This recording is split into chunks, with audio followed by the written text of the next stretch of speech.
reporting of the president and his policy. FBI scientists have found chemical traces consistent with a bomb or a missile on a piece of wreckage. Police using clubs and tear gas against demonstrators.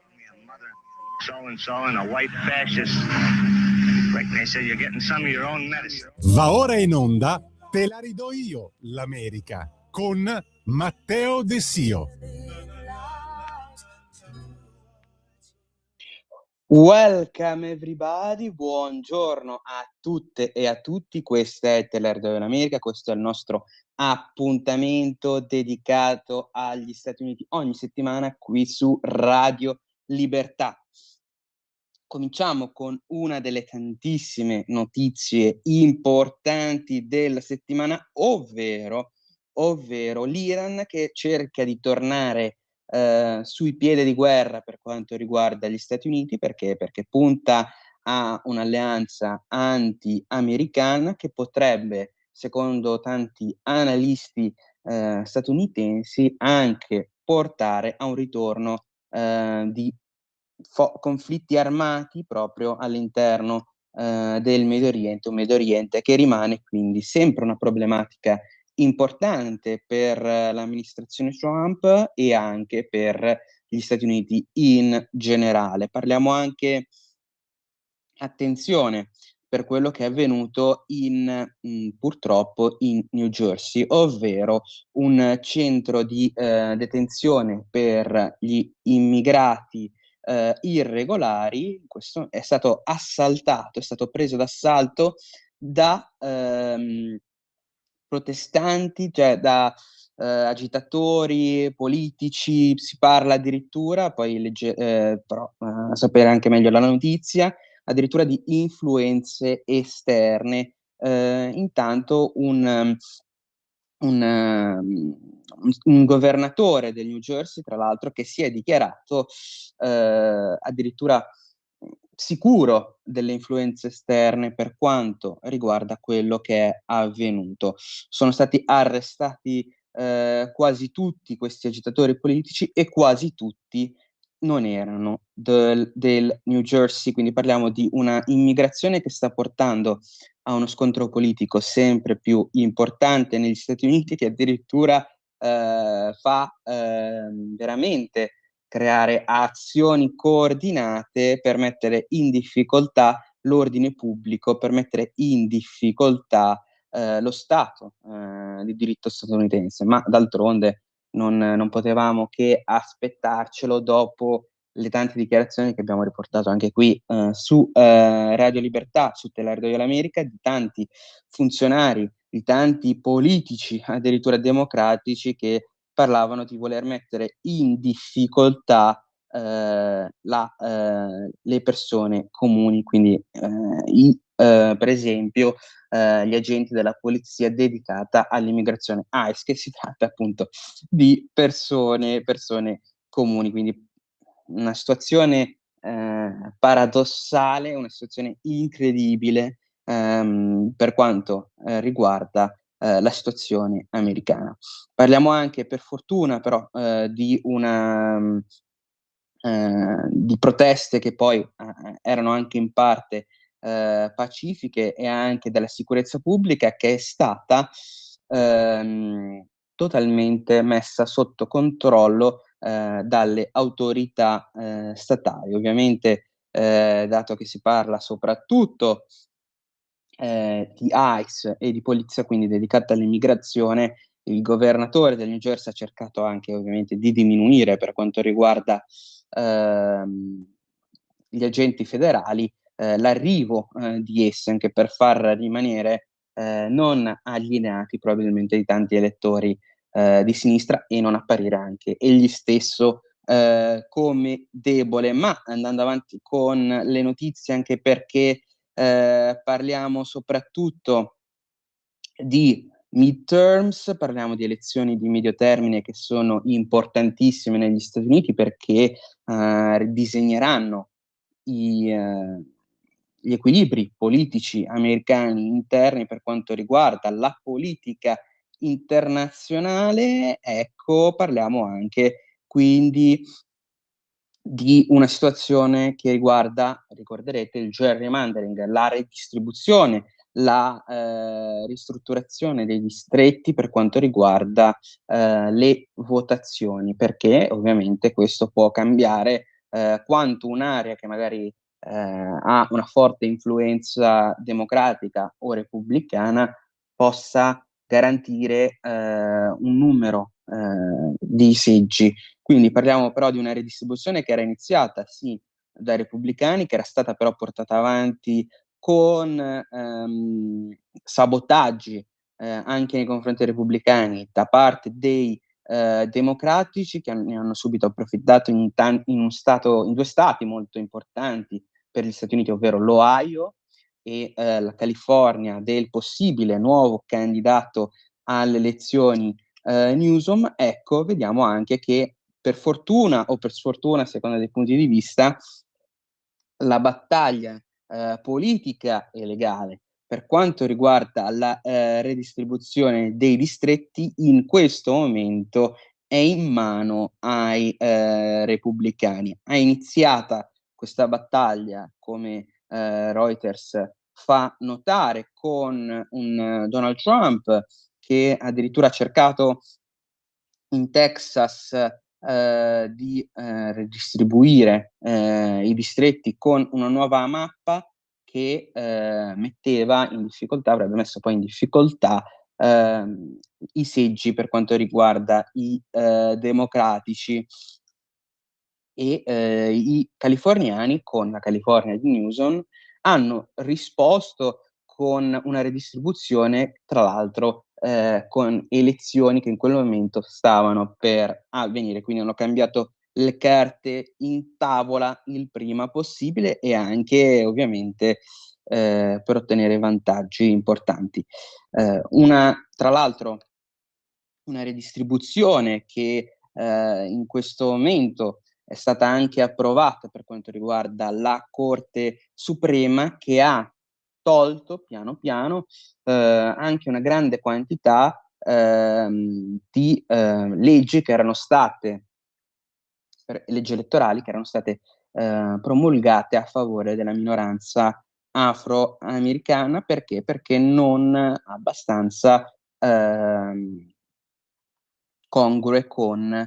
i motivi, con i criteri per quanto riguarda la redistribuzione. Quindi ovviamente i democratici, invece di prendersela con i propri legislatori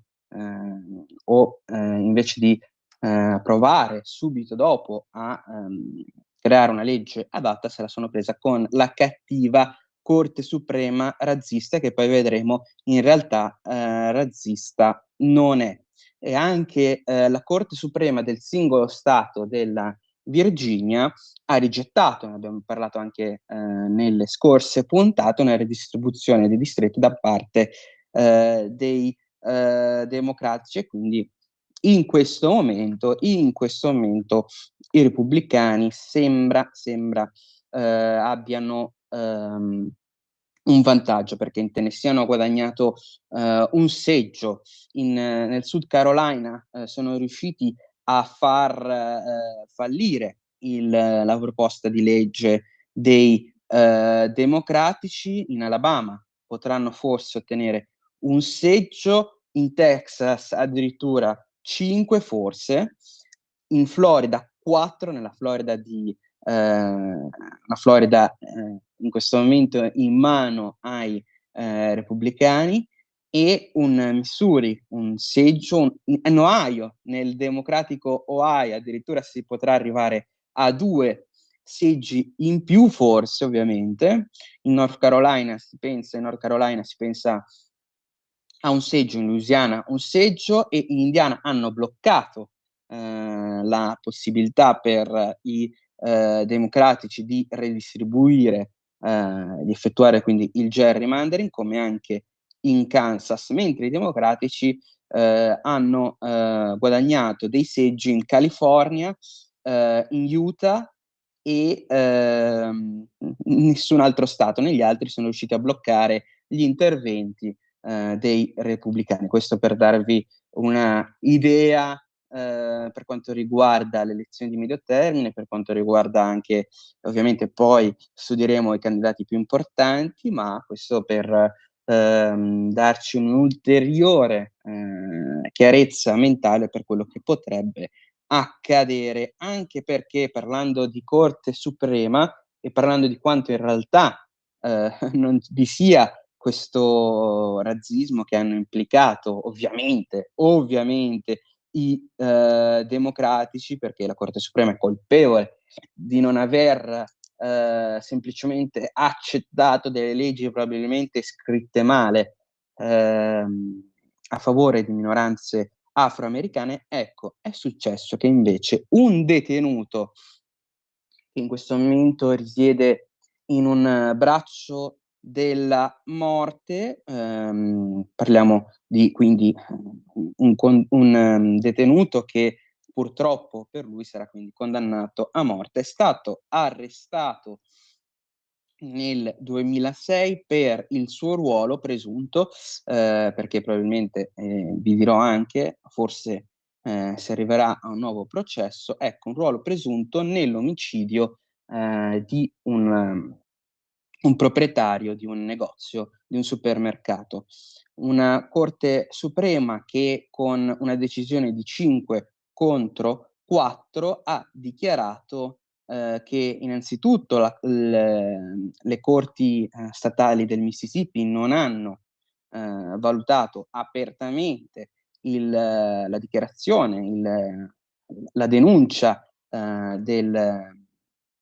detenuto Terry Pitchford per quanto riguarda, attenzione, una discriminazione per quanto riguarda la giuria per pregiudizi razziali. Perché? Perché una giuria che aveva solo 4 potenziali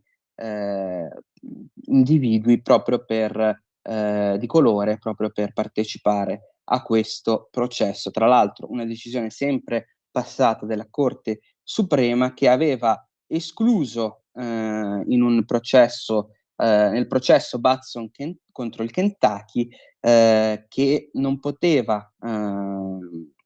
lo Stato, il singolo Stato, escludere la giuria solo basandosi sulla propria etnia, quindi parliamo